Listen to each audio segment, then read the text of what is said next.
여러 가지 지표들이 있습니다. 근데 그 중에서 정말 단 하나만 딱 보라고 하면은 어떤 지표를 꼽을 거냐 저에게 물어보신다면 저는 첫 번째로 소개하고 있는 이거를 보시면 될 것 같아요. 네, 안녕하세요.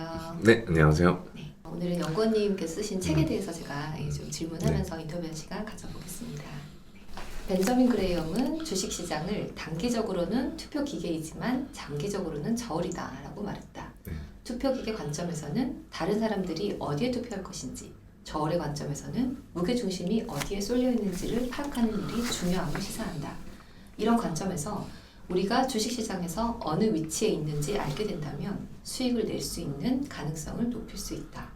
이 부분이 굉장히 인상적으로 읽었는데요. 이런 부분을 책에 쓰신 내용에 대해서 한번 설명해 주시겠어요? 네, 일단은 제 책인 주식투자 생존 전략의 지필 목적을 간단히 좀 포인트만 말씀을 드리면은 아마도 이 방송을 보시는 이 채널 구독자분들이나 혹은 현재 주식 투자를 하고 계신 개인 투자자분들 중 상당수는 2020년 동학개미 운동 이때 당시 이후로 처음 진입하신 분들이 많을 것으로 생각을 하고 있습니다.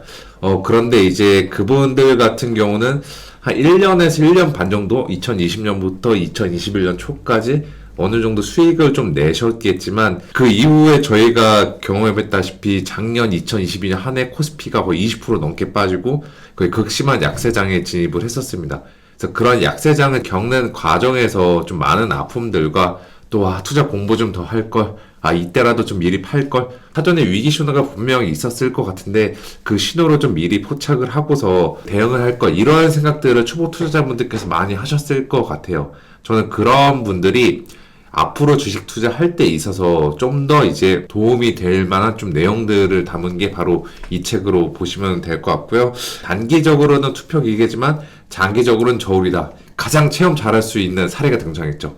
네, 2차전지죠. 지난 연초 이후로만 2차전지 에코프로나 에코프로비엠 이런 애들을 보면은 주가가 어마무시하게 올랐었죠. 이거 같은 경우도 많은 사람들이 이쪽에다 투표를 정말 많이 했던 것 같아요. 투표하는 기계가 제대로 작동했던 게 저는 2차전지라고 생각을 하고 있습니다. 그래서 현 시점에서는 투표 기계가 그쪽을 작동을 하고 있지만 이것도 역시나 결국에는 그 기업의 펀더멘털이나 성장성, 밸류에이션, 기업 본연의 가치 쪽에 집중하게 될 것 같아요. 그게 바로 저울이라고 저는 생각을 하고 있고, 따라서 저는 이번에 2차전지의 주가 흐름이 바로 이 벤자민 그레이엄의 이 표현, 단기적으로는 투표 기계지만 장기적으로는 저울이다. 이거를 가장 잘 나타내는 게 2차전지라고 생각을 하고 있습니다. 그래서 지금 다시 한번 좀 정리를 해드리자면은 2차전지 지금은 주가가 한쪽으로 좀 쏠려 있어서 이게 저울이 다시 균형을 좀 맞추는 과정이 있을 것 같아요. 맞추는 과정 뭐냐? 주가가 조정을 받을 수가 있거나 혹은 변동성이 있을 수가 있겠죠. 하지만 어느 정도 변동성과 조정을 겪고 나면은 또 다시 저울의 무게추는 다시 하락이 아니라 상승 쪽으로 이동하게 되는, 그 상승 쪽으로 이동하게 되는 과정에서 중요한 것들은 그들 기업 역시 실적이 얼마나 계속 찍힐 수 있을지, 그리고 개별 기업에 영향을 주는 매크로 환경들이 얼마나 변해갈지, 여기에 대해 달려있다라고 보고 있고, 저는 이 책을 통해서 기업들의 산업 분석의 내용들은 잘 설명을 많이 못 해놨지만 최소한 매크로 단에서 탑다운 관점에서 특정 업종 혹은 특정 주식, 더 나아가 전반적 시장의 진입 타이밍과 또 대응 방안들을 제시하고 있습니다.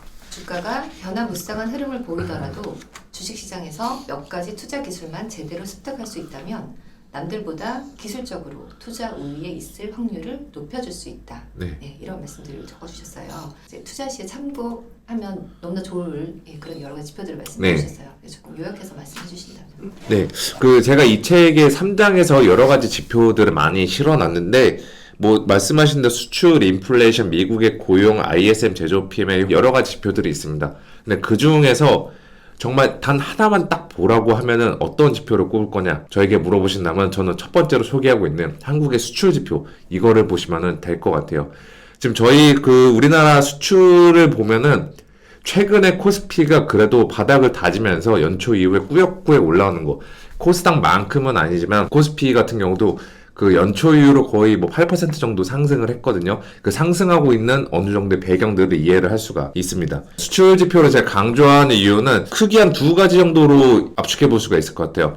첫 번째, 한국 주식시장을 대표하는 대부분의 기업들이 뭐가 있을까요? 삼성전자, SK하이닉스, 현대차, 기아차, 혹은 또 LG에너지솔루션 이러한 2차전지 포함해서 우리나라 지금 우리가 이름만 들으면 알고 있는 대부분의 기업들이 수출 기업들이에요. 그 수출 기업들의 실적 우리가 어떻게 가늠을 할 수가 있냐? 결국에 주가는 실적의 함수라고 이야기를 하잖아요. 이들 기업들의 실적을 우리가 어떻게 확인할 수 있나? 기업들의 실적은 분기마다 발표가 됩니다. 하지만 수출은 월간마다 발표가 돼요. 그 월간 단위로 수출 변화에 따라서 이번 달 뭐 삼성전자 실적 어느 정도 나오겠네? 또 LG에너지솔루션 실적 어느 정도 나오겠네? 이러한 것들을 추정해 볼 수가 있는 거죠. 저는 그래서 월간 단위로 발표되는 이 수출 데이터가 어떻게 보면 이 책에서 가장 중요한 지표라고 꼽을 수가 있고, 한국의 수출은 이것도 있어요. 한국의 수출은 비단 우리나라 기업들 뿐만이 아니라 전 세계 기업들과 주요 경제 지표들의 가장 선행 지표 역할을 하는 측면도 있다. 이렇게 보시면 될 것 같아요. 제가 왜 이 말씀을 드리냐면은 그 4월 이제 오늘 12일 날 미국의 소비자 물가가 발표가 됩니다. 그리고 뭐 지지난주에는 미국의 고용 지표가 발표가 되는데 전 세계에서 중요한 경제 지표들 여러 개가 있는데 거기서 가장 먼저 발표되는 게 뭘까라고 생각해 보면은 한국의 수출입니다. 한국의 수출은 휴일이건 공휴일이건 뭐 상관없이 매월 1일 아침 8시경에 발표를 해요. 이게 무슨 말이냐?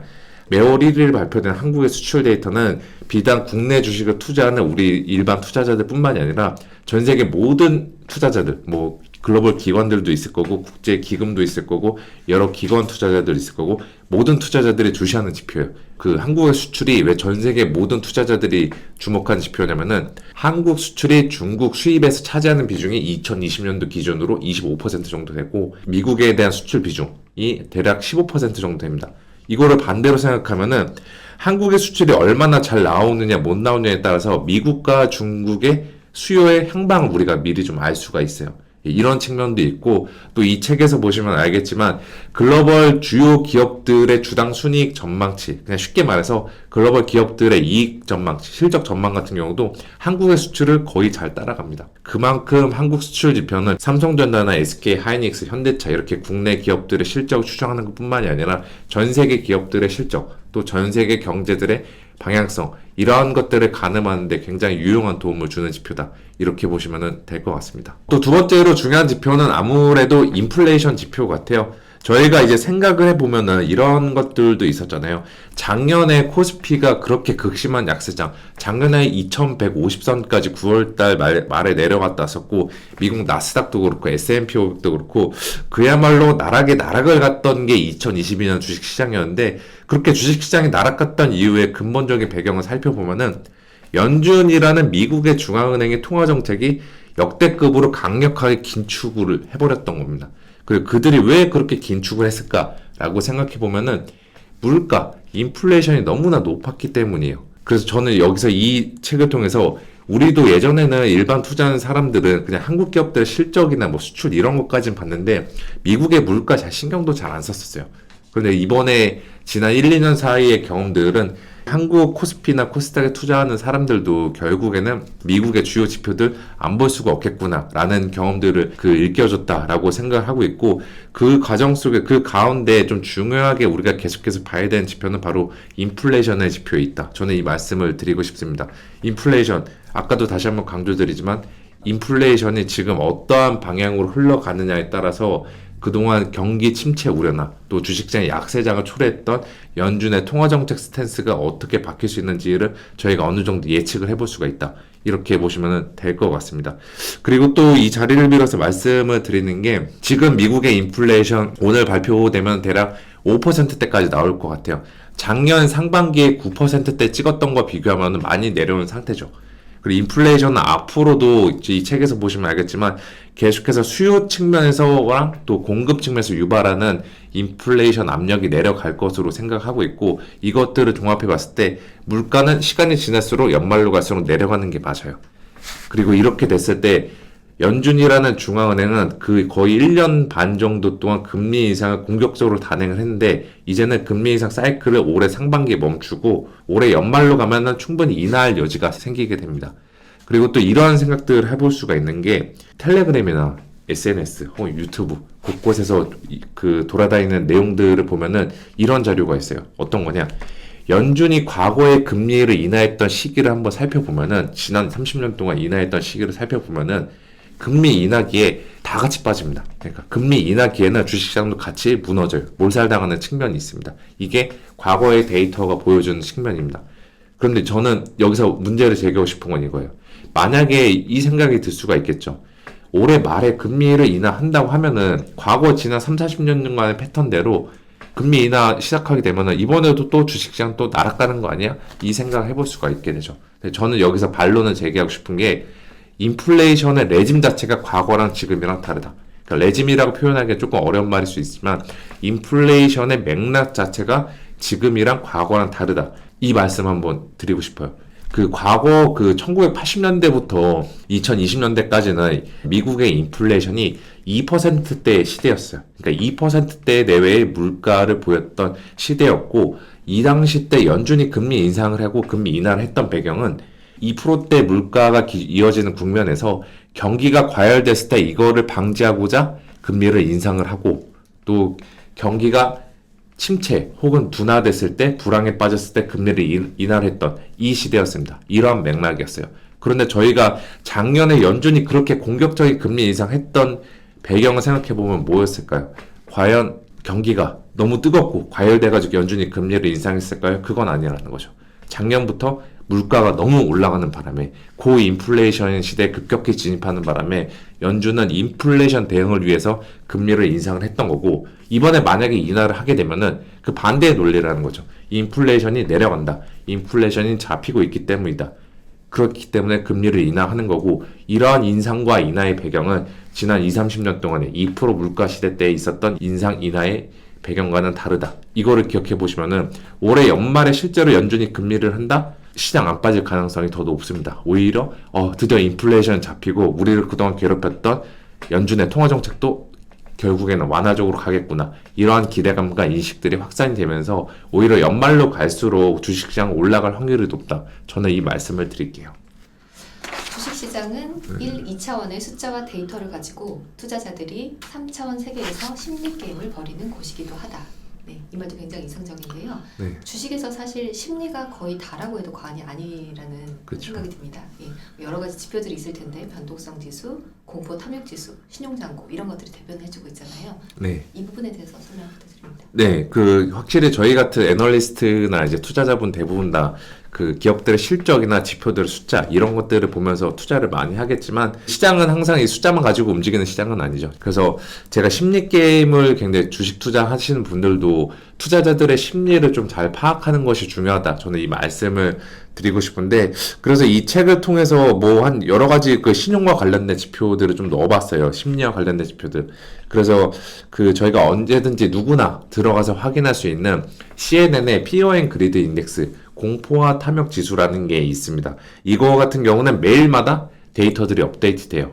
이거의 그 산출 방법은 CNN에서 그 S&P 500 지수 기준으로 뭐 이동평균선이나 52주 신고가, 신저가 비율, 또 풋콜 레이시오 비율 이러한 것들을 취합해가지고 하나의 지수를 만들었고 이거를 뭐 극도의 공포, 중립, 탐욕, 극도의 탐욕 이렇게 5가지 국면으로 나눠가지고 지수를 구분을 했습니다. 그래서 이거 같은 경우는 게이지 형태로 되고 있기 때문에 구글이나 네이버 검색창에 CNN Fear and Greed 인덱스 치면은 그냥 쉽게 들어갈 수가 있어요. 그리고 제가 이거를 이야기를 드리는 게 증시의 저점과 고점을 잡을 때 나름 유용하게 쓰는 지표입니다. 최근에 이가 가장 좀 잘 먹혔던 게 작년 6월이랑 9월 그리고 12월 달에 한번 생각해 보시면은 이때 그 공포와 탐욕 지수를 한번 살펴보면은 CNN의 Fear and Greed 인덱스를 보면은 극단의 공포 영역까지 내려갔었어요.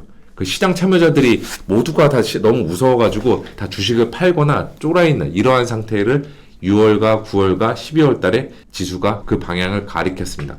그리고 지금 와서 생각해보면은 만약에 그렇게 시장의 공포가 과도할 때 이 지수가 극단의 공포에 있을 때 파는 게 아니라 샀었으면 어땠을까요?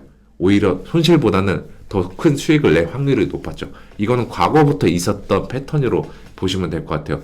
또 2021년 기준으로 뭐 미국 나스닥이나 코스피 전 세계 주식시장이 정말 화랑했을 때 이게 중간중간에 극단의 탐욕까지 올라갔던 적이 있었습니다.